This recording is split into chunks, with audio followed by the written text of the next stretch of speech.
As a scientifically minded man who works in a scientific field, I don't usually discuss this subject, but since it's 6 a.m. and I'm bored, fuck it. My family has always experienced ghosts or hauntings.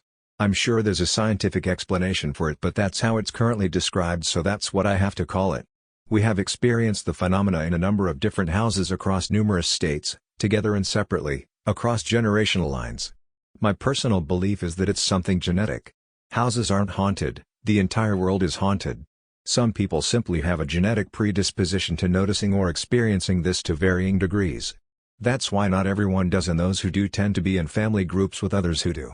Then again, predisposition to schizophrenia also travels along familiar lines via genetics inherited from our parents, so yeah. While I could spend all day writing specific occurrences from my own life and probably another 2 or 3 days writing anecdotes as told to me by my mother and grandmother that happened to them before I was born and even before my mother was born in my grandmother's case, here are a few off the top of my head to entertain. When I was 11 years old, we lived in a house very briefly. From the time we moved in, any of us who would get up at night to go to the bathroom or into the kitchen would see the apparition of what appeared to be a teenage girl. It wasn't frightening, we were used to ghostly shit, having lived with it all our lives.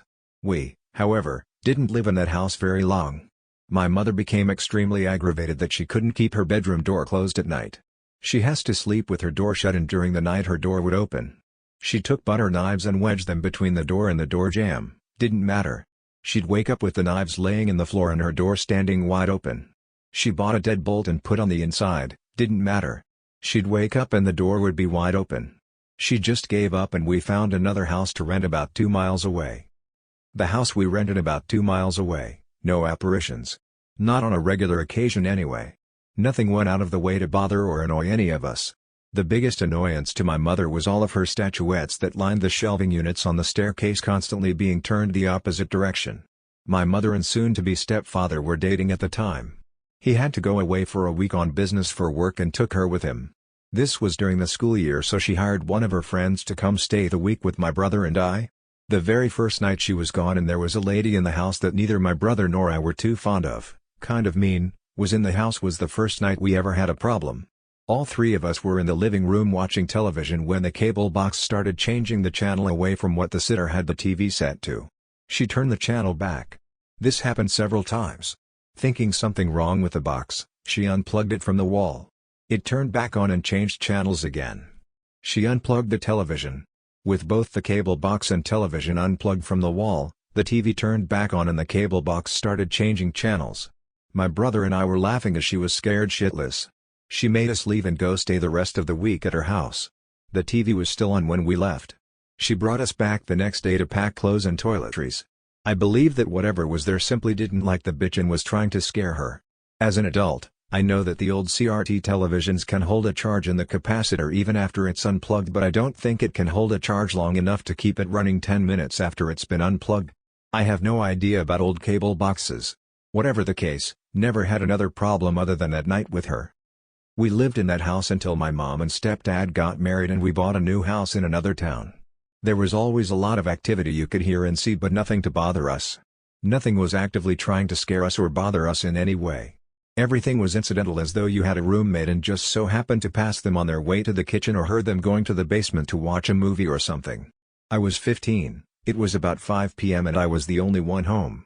I had a girl over who I wasn't really dating, but we had sex from time to time. She lived one road over.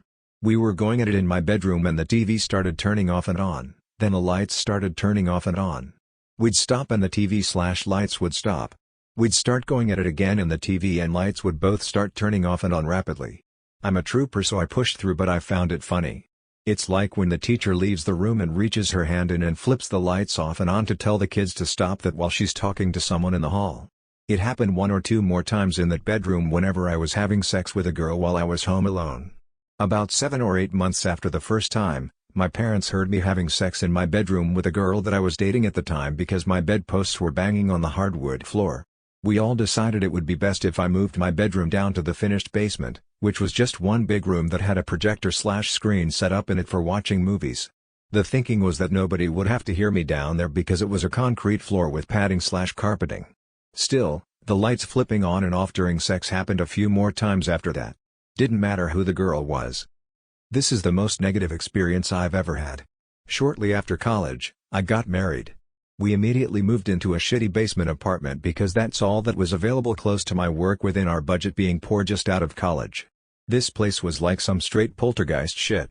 My wife, having never experienced anything, was scared shitless. Whatever resided there with us made it clear it wanted to live alone. Dishes, glasses, etc. would fly off of shelves. My wife was hit several times. There was always an ominous feeling as though you were being angrily stared at. At night when you walked through the apartment in pitch black there would be insanely bright flashes of light that would illuminate the entire room. Think of a camera flash X10. You would be walking through the house and feel yourself being pushed from behind, someone trying to push you down. One night while we were going to bed, as soon as my wife and I walked into the bedroom we heard a voice from nowhere say my name redacted move. My wife looked at me, I looked at her, I said loudly, "You've got it bud." We moved out 2 days later. Stayed with family until I could find a place. The old lady who owned the place died a few months later. Whomever bought or inherited the house tore it down. It is still an empty lot to this day, nothing but grass and a tree. I still drive by it every now and again. I'm sure in the future we'll understand this phenomenon and look back and laugh at our dumb ancestors who had no clue what they were dealing with. It may turn out to be that it's simply another universe separated from ours by a thin membrane, a thin veil that is affected by electromagnetism. Hence why haunting activity historically takes place during electrically charged storms or why it affects electrical devices the most.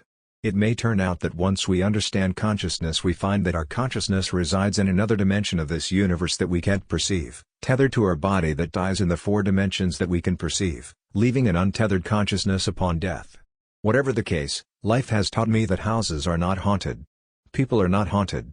The world is haunted. Some people notice, some don't. Nothing to be afraid of.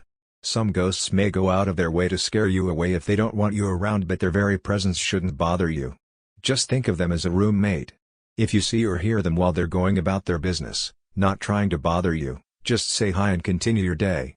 In 45 years on this planet I've encountered one that was a straight-up asshole trying to bother/scare us into leaving, and 2, not mentioned above, that were playful jokers who just wanted to have a bit of fun.